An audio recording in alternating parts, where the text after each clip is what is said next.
علیکم مائی beautiful friend, کیا حال چال ہے؟ امید کرتا ہوں آپ سبھی ٹھیک ہوں گے۔ اللہ کا شکر ہے میں بھی ٹھیک ہوں۔ دوستو معذرت، آپ لوگوں کو میری آواز صحیح نہیں آ رہی ہوگی، میری طبیعت کچھ خراب ہے۔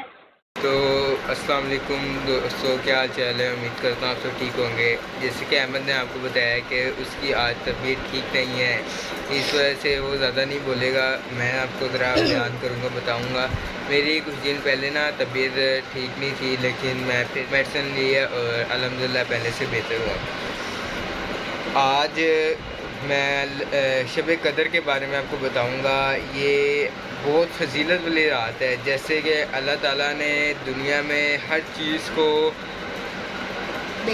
ایک جیسا مقام نہیں دیا۔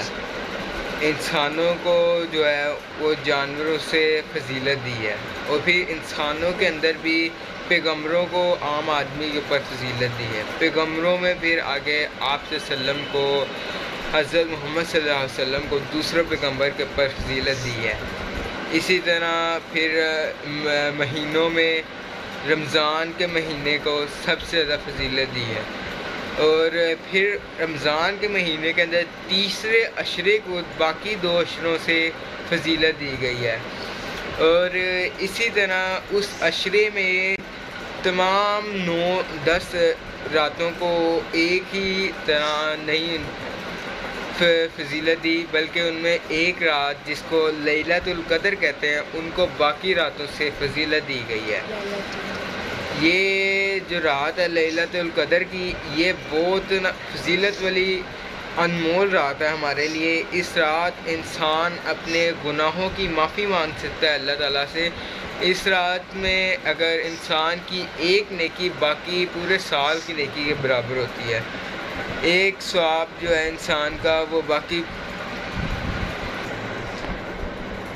تو اس رات حضرت عائشہ سے روایت ہے کہ ایک دفعہ انہوں نے کہا کہ اگر آپ سے وسلم سے فرمایا کہ اگر میں شب قدر کی رات کو پالوں تو میں کیا دعا مانگوں؟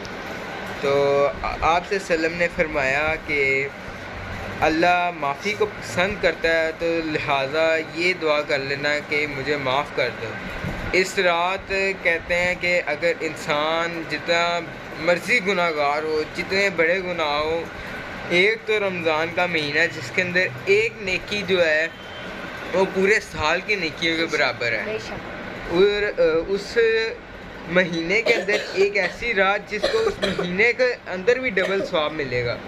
اس مہینے کا اور اس رات کا علیحدہ سے ثواب، اس دن کی، اس رات کی ایک نیکی پورے سال کی نیکی کے برابر ہوگی۔ تو اسی لیے انسان کو چاہیے کہ اپنے گناہوں کی معافی مانگے اللہ تعالیٰ سے، تاکہ اس کے لیے اگلے جہان کی جو سی مشکلیں وہ آسان ہو جائیں، اور اپنے اللہ تعالیٰ کو خوش کر سکے۔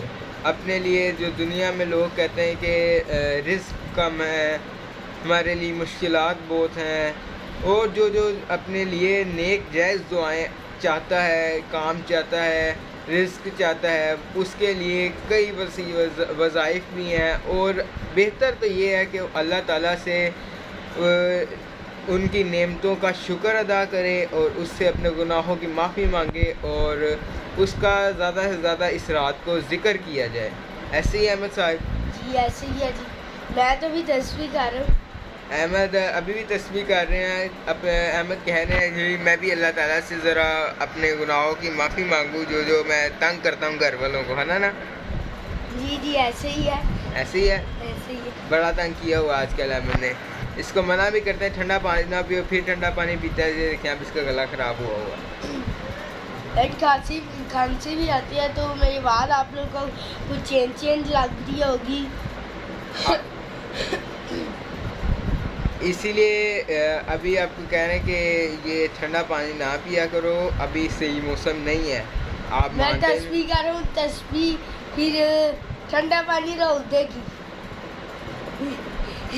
پتہ نہیں کیا کہنا چاہ رہے ہیں آپ۔ لیلۃ القدر کی رات کو مت چھوڑیے، اس رات کو ضائع مت کیجیے۔ اس رات اپنے گناہوں کی معافی مانگ لیں اللہ تعالیٰ سے، تاکہ اللہ تعالیٰ تو ویسے ہی بڑا رحیم و کریم ہے، اس کی افضل ترین یہ قسم ہے کہ وہ رحم کرتا ہے اپنے ان بندوں پہ. وہ تو بہانے ڈھونڈتے ہیں انسان کو معاف کرنے کے لیے، لیکن ہم ہی ہیں، ہم کوشش ہی نہیں کرتے، اللہ تعالیٰ سے معافی ہی نہیں مانگتے. وہ تو کہتا ہے میرے بندے میری طرف آؤ میں تو تمہیں معاف کروں گا، لیکن ہم انسان ہیں کہ بس گناہوں پہ گناہ کرتے رہتے ہیں، اپنے ان گناہوں کو بعد میں سوچتے بھی نہیں ہیں، دیکھتے بھی نہیں ہیں، اور اسی کی طرح دوبارہ ویسے اور کرتے جاتے ہیں. لیکن ہمیں چاہیے کہ اس چیز سے گریز کریں، بچیں، اور اس مبارک رات کو اپنے گناہوں کی معافی مانگیں.